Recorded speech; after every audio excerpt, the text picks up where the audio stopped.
So we have a new case. This is a case between two companies. Let's call them ABC Telco versus XYZ Appliance. So this is an ejectment case, no? An action for forcible entry. Okay. Now let's read the decision and let's see.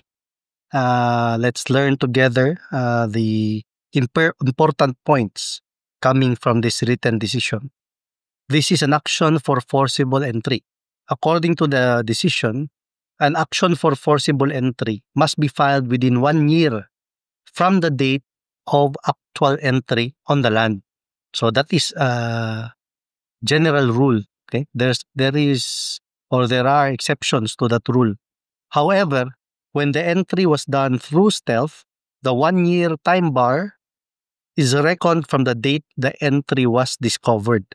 So there is a distinction between actual entry and the date of discovery. So date of actual entry versus date of discovery.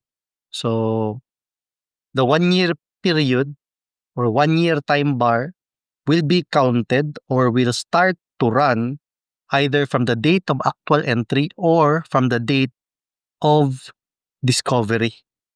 In contrast to unlawful detainer suits, okay? So these are two common ejectment cases.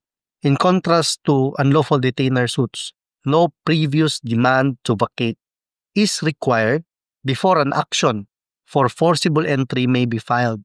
So in unlawful detainer suits, before filing the case, you must make sure that there is satisfaction to the requirement of demand to vacate. But with forcible entry, it is not required. So that is made clear in this Supreme Court decision. This court, in this case, according to the decision, resolves a petition for review filed by ABC Telco. Okay, we're not using the real names.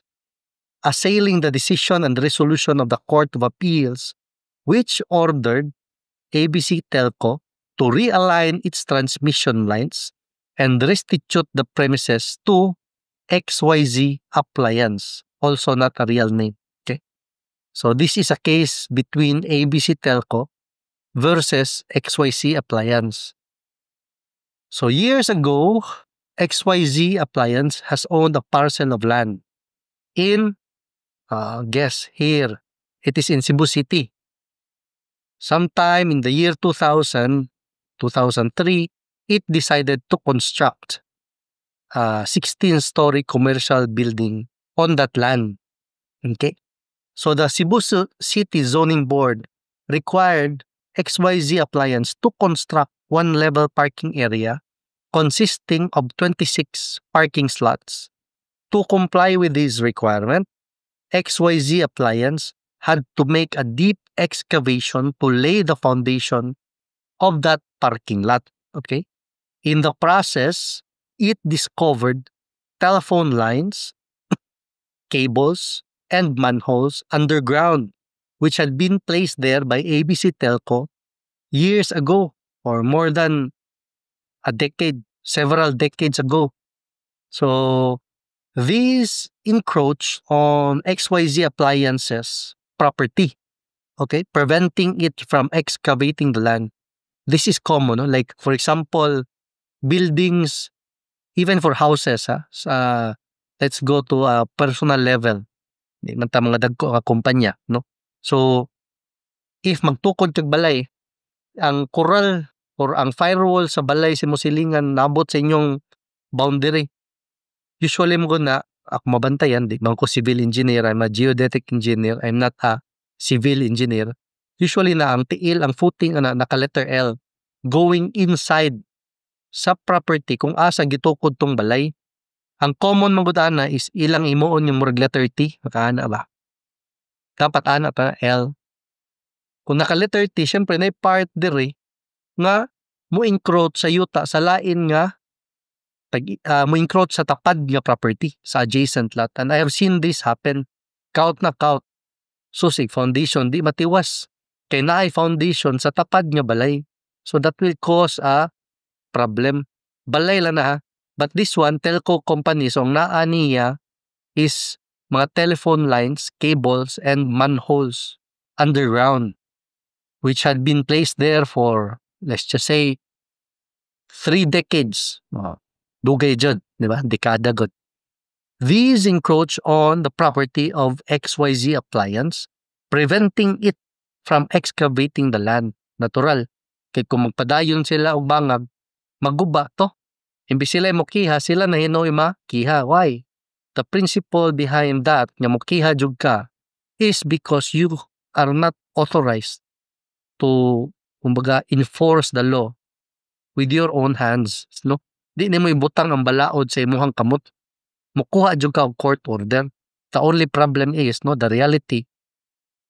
Pero ting taasa sa process to enforce your right or to protect your right, and it only takes a second or a blink of an eye to violate your right. So usahay ikaw nga nagrabyado, medyo lisod-lisod jud, and that's the reality. Maski saan pa nimo og atiman ang kaso kung ikaw may abogado. I have seen this happen several times, no? Kanang I have a situation where tila na to isgot asa. Let's just say na desisyonan year 2000. 2004 na lang wa gyapon ma-demolish. Because why?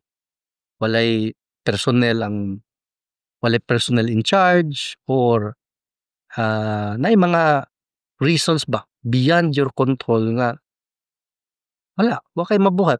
You have to wait until nga naay mapuli diha nga court sheriff or personnel. Maghuwat jud ka, and it will take years. Nga ikaw imong kliyente or ikaw mismo matagiya sa property, di ba? Magkagot na imong ngipon. Delikado pa nga makabunal ka kay masukot na ka. So it is your duty as a client to stay calm and trust your lawyer if it is time to wait, no? Sometimes sa iba nga mga sitwasyon, waiting is not doing nothing, no? You have to keep still. Sakit lang or makalagot, makairita. It is irritating to see the other side continuously violate your right. Maski na decision, maski daog na ka. But that is how it is, no? Asa pa man, mademolish or po na, tiis lang jud ka. So, may nga times, no? So, later, di man sila excavate. Years after, si XYZ Appliance ni-apply og exemption for the parking requirement on which the Cebu City Zoning Board initially granted. Na may word nga initially. So magdahom ta ni later on in the story murag gibawi siguro ni ang pag-grant. Ato basahon. However, upon reconsideration, the Cebu City Zoning Board denied the exemption. Nawara. Basta gibutangan og initially murag lahi nag-ending tumoy-tumoy. And required the Cebu City Zoning Board required XYZ Appliance to pay the parking exemption fee of a few million pesos, no? Several millions of pesos for that exemption fee.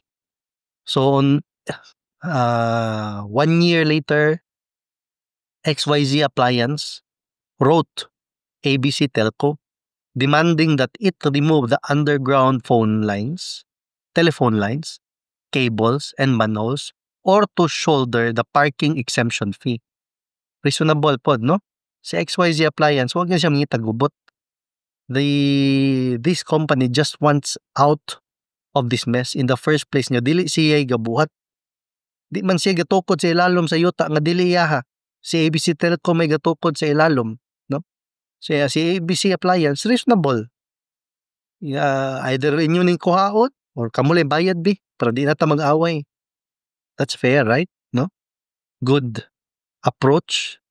So later, a few months after, XYZ Appliance made a final demand on ABC Telco to comply until a certain period of time, within a certain period of time. Otherwise, it would file an appropriate action in court. Okay? So, muna niya ang demand requirement. Demand to comply, no? nga gubon to remove the underground telephone lines, cables, and manholes. So let's see sa next episode unsa ang nahitabo. Definitely atong matag na wa gid mo sugot sa ABC Telco, naabot gyud sila Supreme Court. Nisugot pa ni wa ni sila maabot og kihaay. So medyo na natay clue unsay resulta ni. But let us see sa next nga episode. Anyway, kung bago pa mo diri, remind ko mao guni akong advocacy. Kung naamoy mga updates, samot na mga circulars, issuances, IRRs, regulations na issue sa government agencies, but those related to kaning ako lang hilig, no? Real estate law, estate, succession, inheritance, kaya mga property ba, yuta-yuta. Kung ana nga topic yun, naamoy link from a gov.ph website, pa-share pod. Kaya akong i-share sa uban. That way, as I share it to you, ako, ma-updated po ko, no? Win-win. Walay na pildik, poros daog.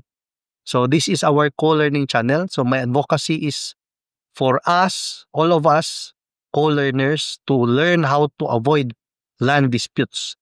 And if you are already in a land dispute or about to enter into one, you will be able to, or we, including me, we will be able to learn how to choose peace, peaceful ways, peaceful means, and a peaceful end to any dispute, no? Because it is not easy to be part of any case or litigation. Trust me, that is a last resort. Only if na-corner ka and one educate choice, no? Or maybe as an exception, ang threatened, no? Threatened to sue. Sometimes it is more effective than actually suing. So, I will see you sa next episode. Atong tanawon unsay response or reaction ni ABC Telco to the demand of XYZ appliance. Definitely we can guess nga wa ni sila mosugot. Guess lang. Kay naabot gud sila sa Supreme Court. Nagkasuhay gud sila. Kinisugot pa to. Nariglo na ni, diba? So, I will see you in the next video. My email is here. Send a link. Link lang. Ayaw po taasa, no? Link to a gov.ph website. Ayaw lang ng lain niya website. Kaya matagbaw po ko verify sa authenticity. Layan sa kayo mag-share ko ninyo og rule, law, circular, IRR, or Supreme Court decision. Tapos, wala na ko ma-verify. May man tong gov.ph na source kay dali ra for me. Di na po ko mabulos, di ba? Win-win. I can help you, you can help me. So, have a great day and I'll see you in the next episode.